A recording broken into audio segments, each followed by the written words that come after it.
कुणाला होऊ शकतो, नंतर म्हणजे ट्रीटमेंट्स काय असतात, होम रेमेडीज काय असतात, याबद्दल सविस्तर माहिती दिली. आहाराबद्दल पण सांगितलं.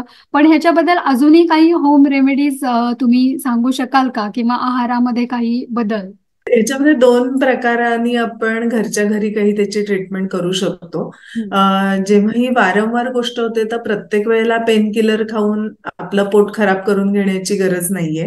हं, ज्या वेळेला हा तीव्र स्वरूपाचा पेन सुरू होतं हं, तर त्यावेळेला स्पेसिफिक आपण जसं सुंठ आणि गुळाचं नाका ड्रॉप्स टाकण्याचं हं, सांगितले, त्याच्याप्रमाणे आल्याचा रस, आलं आपल्या घरी हं, अवेलेबल असतं, तर आलं किसून त्याचा रस काढायचा, त्याच्यामध्ये थोडीशी साखर टाकायची बर, आणि त्याचे थेंब नाकामध्ये, एक 4-4 थेंब नाकामध्ये टाकायचे. हे बर, जरा झणझणतात कारण आलं तिखट आहे ना. हं, पण तुम्ही साधं साखर पाणी म्हणजे पाण्यामध्ये साखर विरघळवायची, ते कोमट करायचं आणि त्याचे 4-4 थेंब नाकात टाकायचे.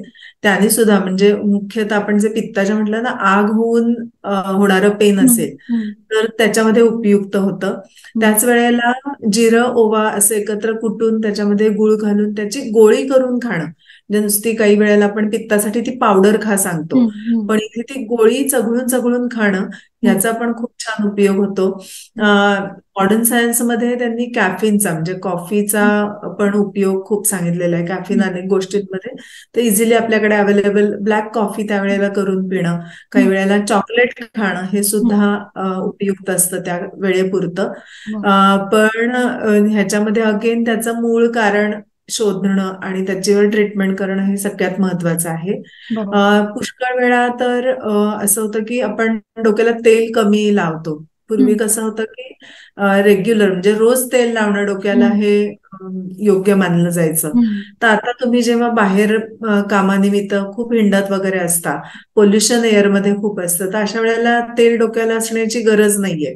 पण ऍटलिस्ट जेव्हा तुम्ही डोकं धुणार आहात त्याच्या आधी एक तासभर डोक्याला भरपूर कोमट केलेलं तेल लावणं, म्हणजे नुसतं आपलं बाटली घेतली आणि डोक्यावर उपडी केली तर हे योग्य नाही. तर हं, तेल वाटीत घ्या, थोडंसं कोमट करा हं, आणि ते कोमट कोमट तेल जर माथ्यावर लावून तुम्ही पूर्ण डोक्याला पसरवून लावायला सुरुवात केली तरी सुद्धा ह्या नसांवरचा ताण हा कमी होतो. किंवा ह्या तेलामुळे, त्याच्यात तेलात आपण खूप मेडिकेटेड तेल स्पेसिफिक वापरून, हं, स्पेसिफिक ह्या मायग्रेनसाठी काही तेल तयार केली जातात. हं, ती वापरून तुम्ही नसांची ताकद वाढवू शकता आणि मायग्रेनचे अटॅक टाळू शकता. हं, ह्याच्याच बरोबर खाण्यामध्ये काही गोष्टी जर नियमित तुम्ही घेतल्यात हं, आणि काही नियमितपणे टाळल्यात हं, तर त्याचा खूप चांगला उपयोग होतो. ताजं अन्न नियमित खाणं, हं, शिळं अन्न फ्रीजमध्ये आहे, हं, टेस्टला चांगलं लागतंय हं, तरी खाणं हे टाळायचंय. हं, हॉटेलमधलं अन्न की ते तिथे त्यांच्या फ्रीजमध्ये अनेक महिने बनवून ठेवलं जातं, हं, ते अन्न तुम्ही अगदी खूप चविष्ट म्हणून खाता. हा ह्याच्या मागचा आपला माइंडसेट बदलणं हे गरजेचं आहे. हं, एखाद्या वेळेला फूड त्या हॉटेलमधलं खाणं वेगळी हं, गोष्ट आहे हं, आणि इतर वेळेला म्हणजे वारंवार हे खाणं हे तुम्ही टाळलं पाहिजे. हं, शक्यतो घरी केलेलं ताजं अन्न हं, आणि बनवलं की लगेच खाऊन टाकणं हे तुमच्या हेल्थसाठी आवश्यक आहे, कारण त्यातले न्यूट्रिएंट सगळे तुमचे मेंटेन झालेले असतात आणि ते तुम्हाला उपयुक्त होतं. याच्याच बरोबर जे पित्तामुळे ज्यांना मायग्रेनचा त्रास होतो, हं, म्हणजे त्याचा बेस पित्त आहे, अजीर्ण आहे, तर त्यांनी आंबवलेले पदार्थ हं, किंवा लोणची स्पेसिफिक हं, ही टाळणं, खाण्यात वारंवार न घेणं, किंवा ह्यांचं प्रमाण सुद्धा कसं आहे ना, हे रुची वाढवणारे पदार्थ आहेत. हं, त्यामुळे ते अगदी अल्प प्रमाणात खाल्ले पाहिजेत. म्हणजे नाहीतर काय होतं की भाजी ही लोणच्यासारखी थोडीशी खाल्ली जाते बरोबर. आणि लोणचं, चटणी हे जास्त वापरलं जातं. तर बरोबर. हेही टाळायला पाहिजे. आणि ज्यांना स्पेसिफिक मायग्रेनचा त्रास आहे हं, त्यांनी तर कुठलीच लोणची खायची नाहीत. म्हणजे लिंबाचं चांगलं हेल्दी वगैरे नाही. ते जेव्हा त्याच्यात भरपूर मीठ, तिखट, तेल असं घालून केलेलं लोणचं असेल तर ते टाळायचे. हं, गोड लिंबाचं लोणचं आहे ते एक वेळेस चवीला चालेल. आमसुलाची चटणी ह्या लोकांना खूप उपयुक्त होते. हं, म्हणजे आमसूल, जिरं, गूळ आणि मीठ थोडंसं, हं, असं हे सगळं समप्रमाणात भिजवून क्रश करून जी करतात हं, ती अतिशय चटणी चांगली. म्हणजे ज्यांना भूक म्हणजे त्यावेळेला अटॅकमध्ये खावंसं वाटत नाही, हं, जेवण जात नाही, तर अशांनाही ती चटणी उपयुक्त होते. त्यांनी चवही वाढते, पचनही सुधारतं आणि त्यामुळे आपोआपच मायग्रेनचा येणारा अटॅक आहे तो माइल्ड येतो आणि हे नियमित वापराने तर पुढे अटॅक येणंही बंद होऊ शकतं.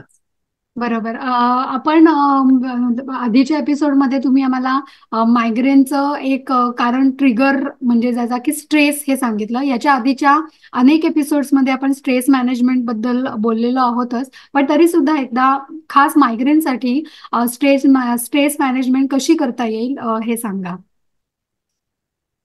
स्ट्रेस मॅनेजमेंटमध्ये इंटरनल गोष्टी बदलणं किंवा तुमची विचार करण्याची पद्धत बदलणं हं, आणि स्ट्रेस येत असेल त्यावेळेला काही मेडिटेशन करणं हं, यांनी स्ट्रेसचा इम्पॅक्ट जो आहे तो कमी करू शकता. पण स्ट्रेसमुळे जेव्हा नर्व्हजना विकनेस आलेला आहे आणि हं, मायग्रेनचा आजार सुरू झालेला आहे हं, त्यावेळेला शिरोधारा शिरोबस्ती म्हणजे तेलाचा मॅक्सिमम वापर हं, पूर्ण डोक्याच्या एरियावर जास्तीत जास्त कसा करता येईल हं, ह्याचे अनेक उपाय असतात. म्हणजे आता मी जे न्हाण्याच्या आधी तेल लावणं म्हटलं हं, हं, तसं तेलाचं जास्तीत जास्त जिरवणं असं करण्यासाठी शिरोधारा शिरोबस्ती ह्या गोष्टी केल्या जातात. हं, त्यांनी उत्तम उपाय होतो आणि अंडरलाईन दुसरी पण काही कारणं असतील ब्रेन संबंधित हं, ती सुद्धा त्याच्यामध्ये व्यवस्थित ट्रीट केली जातात किंवा बरं. पुढे होणारे मोठे ब्रेनचे आजार आहेत ते टाळता येतात. हे म्हणजे ह्यासाठी ह्या स्पेसिफिक आयुर्वेदिक किंवा नॅचरोपॅथीमध्ये हे उपचार आहेत आणि ते योग्य आणि ज्यांना चांगली माहिती आहे आणि हं, ज्यांनी त्याचा वापर वारंवार केलेला आहे हं, अशा वैद्यांकडून किंवा थेरपिस्ट कडून हे हं. उपाय नक्की करून घेतले पाहिजेत.